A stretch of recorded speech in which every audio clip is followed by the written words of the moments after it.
know that the opening sentence of an 11 plus creative writing story can make or break whether they get high marks or not? Yes, it's so obvious when you have marked the hundreds, probably thousands or nearing the thousands of creative writing stories that I have marked for students over Geek School Tutoring's 10 years of existence. I'm going to show you how to craft a powerful story starter that hooks the examiner, the people marking the exams, immediately. Stay until the end of the video because I'm going to share 3 ready-to-use opening lines at the end of the video.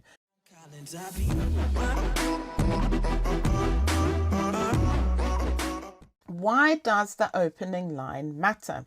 The first line is the first impression of your story. A strong opening will grab your reader's attention, and it also sets the tone for the rest of the story. I'm going to give you an example of a weak versus a strong opener. A weak opening would be something like, "It was a sunny day and Mark went outside." Now, how do I know it's weak? There isn't much vivid description there. And if you close your eyes and try to create this image in your mind using just the words provided, there isn't much to use. But a strong opening would be, "Mark's feet crunched on the frost-covered leaves as he crept towards the abandoned cottage." I can see exactly what's happening. He's creeping. He's just stepped on crunchy leaves that have frost on them. All of these things are things that I can actually imagine. So start with an action, an intriguing thought, or maybe even speech to make your opening more attention grabbing. And then the next tip is to look at the different types of powerful openings. So before we carry on with this amazing video, please remember to like this video, subscribe to the channel and turn on the notifications so that you will get notified every time a new Geek School video goes up. Enjoy! So here are 3 proven ways to start your story that you can instantly grab the reader's attention. Number 1, start with an action. I use this example at Geek School all the time. Think of when you went to the cinema last and because of buying popcorn and all the other bits, you didn't get into the room quick enough and you thought that the trailers were even the film, or maybe you were that late that the film had started and there's just so much action going on. You can't wait to sit down to catch up with what's happening.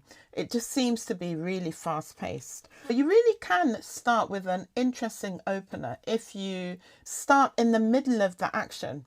So writing a story doesn't mean you start from the beginning of the day. And this is something that many students get wrong.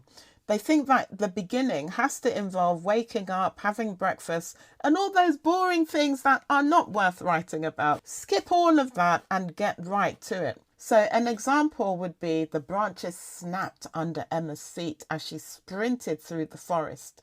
This is the opening, the first line of your introduction. So we already want to know what's happening with Emma. Why is she even in a forest? And why she's sprinting through the forest. So you've grabbed the reader's attention immediately. Another way to do it is to start with dialogue, speech. But please make this interesting. Don't do a he said, she said type of dialogue. Nobody ever wants to read that, okay? A good dialogue opener could be something like, "Do not open that box," the old man whispered, or shouted, or screeched. That's intriguing. Another way to do it is to basically make a good statement. Make the reader curious about the statement. "No one had ever returned from the cave until now." We wonder what's changed, number 1. What cave is this? And what happens to people when they go to the cave, okay? These all grab the reader's attention and they get the reader thinking. We want to know more, and that is the sign of a good opener. I'm going to give you a challenge, and the challenge is to write an opening line using each of these techniques. So just to run through the techniques again, you can start with an action, start with dialogue, and start with a statement. So I want you to try that. A third tip is to avoid cliches. We don't want things that are really cheesy, okay? Some openings are just used too often, and you can tell that especially badly tutored children have been given a list of openings and all of them regurgitate the same openings. This is a real bugbear of mine, because the idea of creative writing is that you create something or you put your twist to it, basically. Don't just rewrite what you've been given at school, etc. You need to personalize it. If you don't, your work will go in the pile of not very exciting, not very creative, and we really want to avoid that. So openings like, it was a dark and stormy night. I woke up and it was all a dream. No, it wasn't. You just can't be bothered to write something unique, and it shows. What you really want to do is to think of something unique, something different, and it sets your story apart. This is why it's really important to practice writing so that you get used to creating your own openings and so on. So think about what the most exciting way that your story could start, basically, and start from that line of thinking. Don't spend too long on it because you need to get writing, but just try and think like that each time. Now, I did promise a bonus tip and I'm going to share that. So one of the best ways to hook your reader is to leave them with a question in their mind from the very beginning, from the very first line. I'll give you an example. The letter had just 3 words written on it. Don't look back. I'm going to give you another challenge, which is to write an opening line that makes you, whoever's watching this video, it makes you curious to know more. And I want you to practice doing that. So there we have it.